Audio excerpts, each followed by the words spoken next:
All right, class, welcome back. This is our last 2 weeks.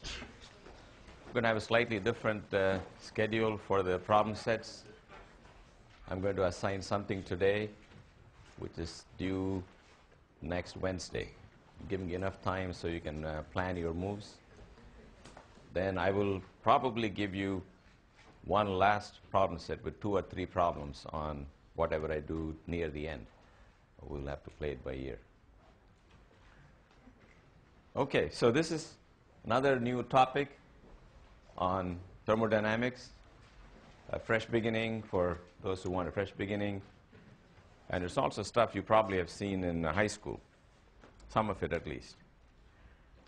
So the whole next 4 lectures are devoted to the study of heat, temperature, heat transfer, things like that. So we're going to start with the intuitive definition of temperature everybody has. So hang on to that. That's the right intuition. But as physicists, of course, we want to be more precise, more careful. So let's say you have the notion of hot and cold. Even that requires a little more precision. That introduces the notion of what is called thermodynamic equilibrium. Just like mechanical equilibrium, this is a very important concept. So I'll tell you what equilibrium is with a concrete example. If you take a cup of hot water, then you take another cup of cold water, each cup, if you wait it sufficiently long, is said to be in a state of equilibrium as long as the cups were isolated from the outside world and not allowed to cool down or heat up. We think they maintain a certain temperature. We say it's in a state of thermal equilibrium because this temperature does not seem to change. Now, we've not defined what temperature is precisely, but we can talk about whether whatever it is has changed or not changed. So it will settle down to some temperature. It will maintain the temperature. Be very careful. If you leave a cup of coffee in this room, it will cool down because the room has got a different temperature. But I'm talking about a cup of coffee that's been isolated from everything. It maintains the temperature. Here's another cup of a cold drink at what we feel is a lower temperature. They are both in a state of equilibrium. Equilibrium is when the macroscopic properties of the system have stopped changing. If you now pour one of these cups into the other one, that's going to be a period when the system is not in equilibrium in the sense that it doesn't have a well-defined temperature. For example, if you just poured it from the top, the hot stuff is on the top, the cold stuff is on the bottom. That's a period of transition when you really cannot even say what the temperature of the mixture is. Some parts are hot, some parts are cold. That system doesn't have a temperature. But if you wait long enough till the 2 parts have gotten to know each other, they will turn into some undrinkable mess. But nice thing is it'll have a well-defined temperature.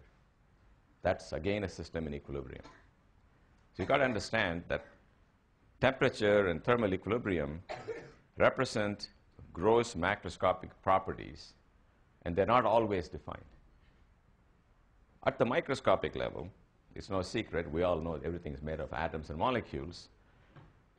The atoms and molecules that form the liquid or the gas always have well-defined states. Each molecule has a certain location, certain velocity.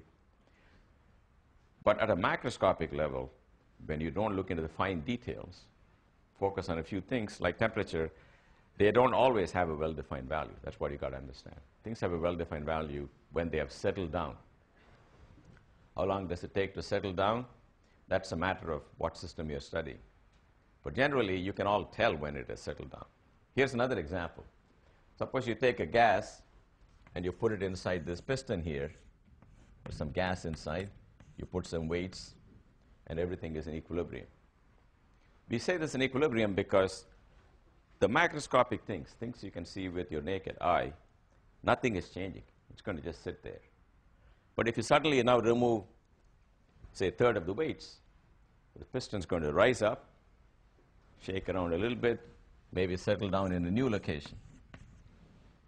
If you wait a few seconds, then the new location will again settle down, and you won't see anything with naked eyes that looks like anything is happening.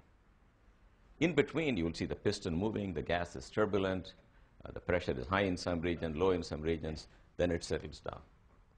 This is the notion of systems in equilibrium. And in between, there are states of the system which are not in equilibrium. Now, whenever a system is in such equilibrium, we can assign to it a temperature that we call T. Right now, we don't know anything about this temperature, so we're going to build it up from scratch, other than your instinctive feeling for what temperature is. One of the laws of thermodynamics, called the zeroth law, the zeroth law because they wrote down the first law, then they went back and had an idea which is even more profound, and they said, we'll call it zeroth law.